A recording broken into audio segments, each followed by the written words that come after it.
Hello, I'm Chris Cook, and welcome to this really important discussion that we're going to have about the vitally important RESIL-Card initiative.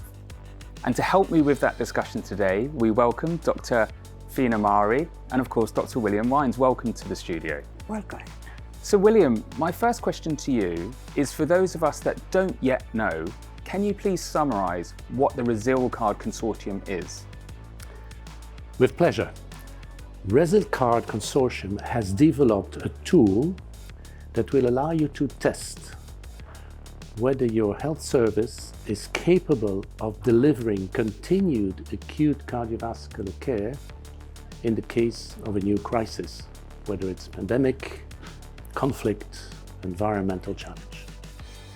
The project is funded by the European Union. If your team decides to take the test, it will tell you whether you will be able to continue to deliver life-saving therapies such as emergency coronary angiography for ACS, primary PCI for STEMI, TAVI, only to name a few. The members of the consortium are University of Amsterdam, a group that is really specialized in analyzing and developing healthcare systems. CAT Salute, represented by our colleague.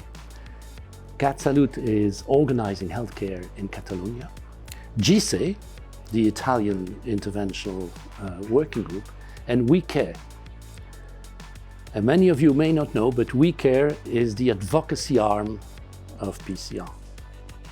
So it's a really vitally important initiative. So thank you for leading on this, and thank you, Dr. Mauri. And we'd really like to know, have there been any recent major developments or milestones with the consortium?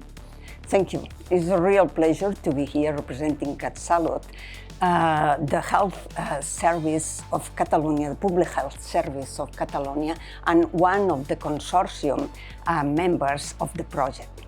Since last year, we achieved real progress.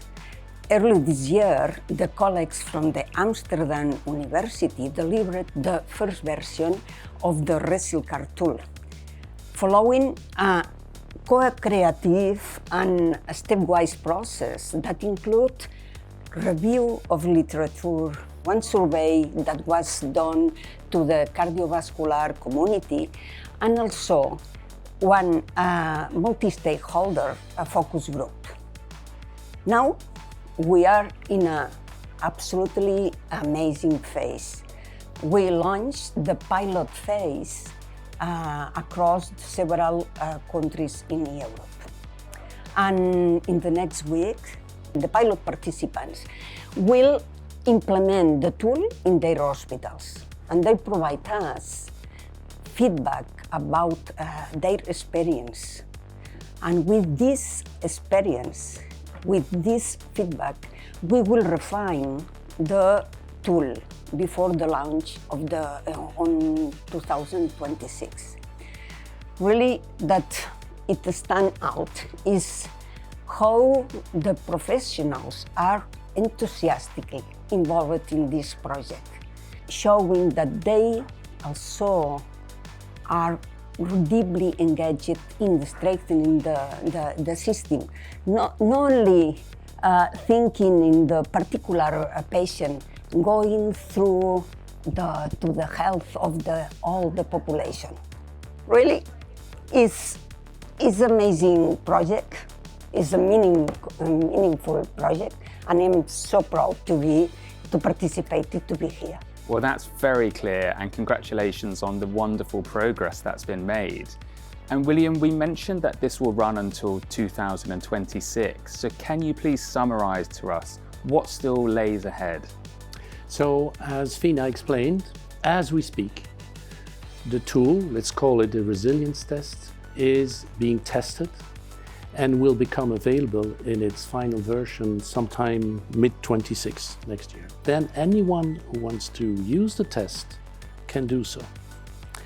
In the meanwhile, I encourage colleagues to stay tuned. We will keep them informed and also disseminate the information about this project to every stakeholder in their own environment hospital managers, health ministries, anyone interested or engaged in delivery of care should know about this. It actually fits exactly in two major strategic plans regarding preparedness of society launched by the European Commission this year. So I would say we're looking forward to making this tool available, and I would really hope that many colleagues across Europe will use it. And remember our tagline maybe, failing to prepare is preparing to fail. Absolutely. And on that note, on behalf of the cardiovascular community and the patients we serve, thank you very much for updating us and all of the hard work that you've already achieved with the RESIL-Card consortium. Thank you. Thanks to you.